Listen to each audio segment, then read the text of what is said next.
ඔයාලා හැමෝටම සුබ දවසක්. දෙස් විදෙස් අලුත්ම තොරතුරු දැනගන්න දැන්ම වටින් ගොඩින් නාලිකාව සබස්ක්‍රයිබ් කරන්න. බෙල් සලකුණ ක්ලික් කරන්නත් අමතක කරන්න එපා.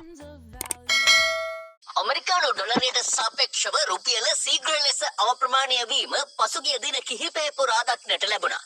එහි උපරිම අවස්ථාවක් ලෙස අමරිකානු ඩොලරයක විකුණුම් මිල ඊයේ රුපියල් 354ක් ලෙස සටහන් වූයේ ඊට පෙර දිනයට වඩා රුපියල් 12කින් ඩොලරේ අගය ඉහළ නංවමින්.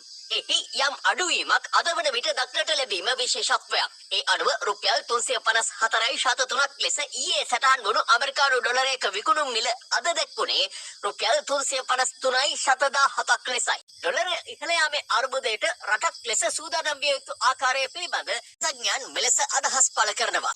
IMF එක 27 වෙනිදායින් පස්සේ අපිට ඩොලර් මිලියන 700ක් දේවි. ආසියානු සංවර්ධන බැංකුව සහ අනිකුත් ආයතන තව ඩොලර් මිලියන 300ක් සහ තව 100ක් දේවි. ඩොලර් බිලියනයකින් වගේ මේක එයි කියලා.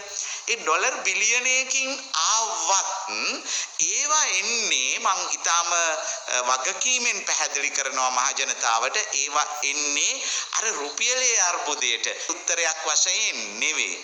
ආණ්ඩුවේ අයවැය සමනය කර ගැනීම සඳහා තමයි ඒවා එන්නේ. මහ බැංකුවට පොඩි ඉඩකඩක් ලැබෙනවා මේ දැඩි උච්චා වචනය වෙනුවෙන් යම් මැදිහත් වීමක් කරගන්නට. ෆිස්කල් ප්‍රතිපත්තියේ සහ මූල්‍ය ප්‍රතිපත්තියේ අර්බුදයක් තියෙනවා. ඒ අර්බුදය විසඳ ගන්නට ඕනේ කියන එක තමයි අපි කියන්නේ. ඒ අනුව දැන් අපි කියන්නේ බෝලේ තියෙන්නේ ජනාධිපතිතුමා අතේ.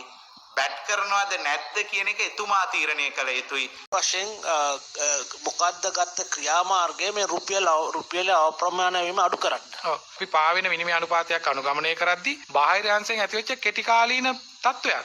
එතකොට ඉල්ලුම සැපවීමට අනුව හැඩගැහිලා යන්න ඉඩාරන එක තමයි මූලික අවශ්‍යතාවය වෙන්නේ.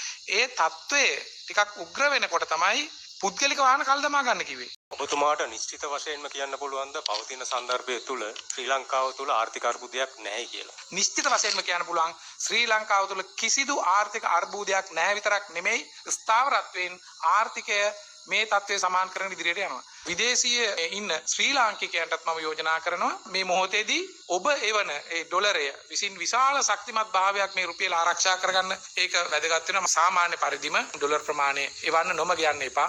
දැන්ම අපගේ නාලිකාව සබස්ක්‍රයිබ් කරන්න. ඔයාලට සුබ දවසක්.